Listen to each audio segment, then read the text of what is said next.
বিশ্বনাথ বালাগঞ্জের সাবেক সংসদ সদস্য জননেতা এম ইলিয়াস আলী, আমাদের প্রিয় সহকর্মী জাতীয়তাবাদী ছাত্রদল কেন্দ্রীয় সংসদের বিপ্লবী সহসাধারণ সম্পাদক ইফতেখার আহমদ দিনার, আমাদের ছাত্রদল নেতা জুনেদ আহমেদ, ইলিয়াস ভাইয়ের গাড়ি চালক আনসার আলী সহ আমাদের অগণিত নেতাকর্মীরা গুমের শিকার হয়ে রয়েছেন।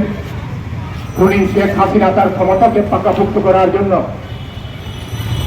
চীনের বিদ্বেষী মনোভাবের কারণে এবং সিপাহী মুখের বিরোধী আন্দোলন সংগ্রাম বেগবান করার জন্য আমাদের প্রিয় নেতা ইলিয়াস আলী, দিনার, জুনেদ, আনসার সহ যাদেরকে গুম করেছিল, আমরা তাদের ফেরত পাওয়ার জন্য দীর্ঘ 1 যুগের বেশি সময় থেকে আন্দোলন করে আসছি। আমরা প্রত্যাশা করেছিলাম যে ফ্যাসিবাদ মুক্ত বাংলাদেশে এই 1 বছরে অনেকেই গুম নামক আয়নাঘর থেকে ফিরে এসেছেন।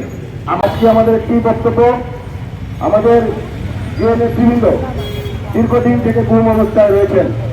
আমরা আশা করেছিলাম যে তারা আমাদের মাঝে হয়তো অন্তর্বর্তীকালীন সরকারে ফিরে আসবেন, কিন্তু আমরা অত্যন্ত হতাশার লক্ষ্য করলাম যে তারা আজ 1 বছর পূর্ণ হয়ে গেছে অন্তর্বর্তী সরকারে, আজ পর্যন্ত তাদের কোনো হদিশ আমরা পাইনি।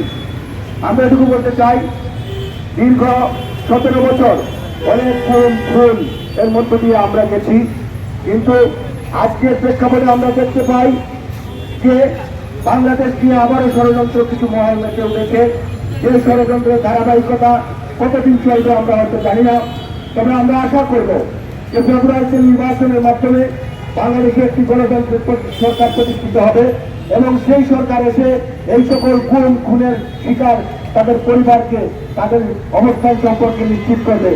আমি সবার সুস্বাস্থ্য এবং দীর্ঘায়ু কামনা করে আমি আমার সংক্ষিপ্ত বক্তব্য এখানে শেষ করছি। খোদা হাফেজ। বাংলাদেশ জিন্দাবাদ, বাংলাদেশ জাতীয়তাবাদী স্বেচ্ছাসেবক দল জিন্দাবাদ, শহীদ যেমন হোক, জিন্দাবাদ, তারুণের অহংকার, তারেক রহমান জিন্দাবাদ। জিন্দাবাদ। হতাশ এবং ক্ষুব্ধ সিলেটবাসী আমাদের সিলেটের প্রান্তীয় নেতা জননেতা জনাব এম ইলিয়াস আলী এবং ইফতেখার আহমদ দিনার, আনসার, জুনেদ সহ গুমের আজ প্রায় 13 বছর হয়ে গেছে, কিন্তু আমরা দেখতে পাচ্ছি ফ্যাসিস্ট হাসিনার পতনের পরও আমাদের জনতা জনাব এম ইলিয়াস আলী, ইফতেখার আহমদ দিনার সহ গুমকৃত নেতৃবৃন্দ সম্পর্কে কোনো সঠিক তথ্য পাচ্ছি না। আমরা অবিলম্বে এই অন্তর্বর্তীকালীন সরকারের নিকট দাবি জানাবো একটি তদন্ত কমিটি করে একটি পূর্ণাঙ্গ তদন্ত রিপোর্ট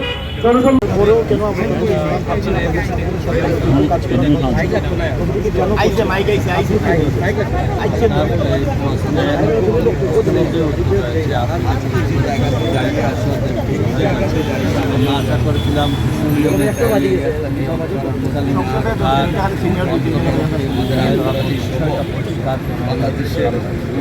আমরা আজ ফিরিয়ে দেওয়ার দাবিতে আমরা আমরা আশা করেছিলাম যে আমরা দীর্ঘ 1.5 দশক আন্দোলনের এই যতটুকু দাবি আমার আজকে 5ই আগস্টের পরে আমাদের মিশন এখানে আমাদের দাঁড়িয়ে পরিষ্কার তাদের এবং আমরা আমাদের গুম হওয়া বা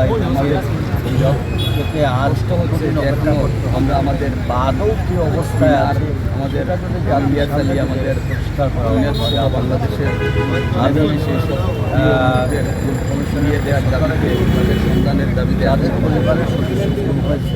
আমরা আশা করবো পরিবারই জানে তার পরিবারে আমাদের আন্দোলনের পক্ষে আমরা এই জানতে পারলাম না বিলম্বে কেন 11 বছর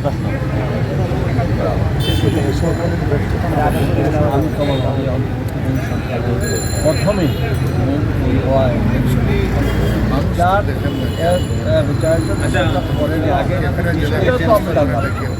আমার বছর হয়ে গেল, তার অধিক এইটা সম্পর্কে কমিশন গঠন করা হয়েছে। আমরা তো কার্যকরভাবে পরিষ্কার সমস্ত জাতীয় উদ্যোগের অবস্থা আমরা এই গুমের রহস্য জানতে চাই, গুমের অবস্থান বর্তমান অবস্থান সম্পর্কে আমরা জানতে চাই এবং সরকার জাতির সামনে সেটা সুস্পষ্ট এবং যারা এই গুমের সঙ্গে জড়িত তারাই সুন্দর তাদেরকে গ্রেপ্তার করে আইনের আওতায় নেওয়া হয়েছে। তাদের 164 বা যেটাই বলেন বা তাদের রিমান্ডে নিয়েছে সেটাও তো আমরা আশ্বস্ত হতাম, আমরা বুঝতাম এই তদন্তের পরীক্ষা। Thank you.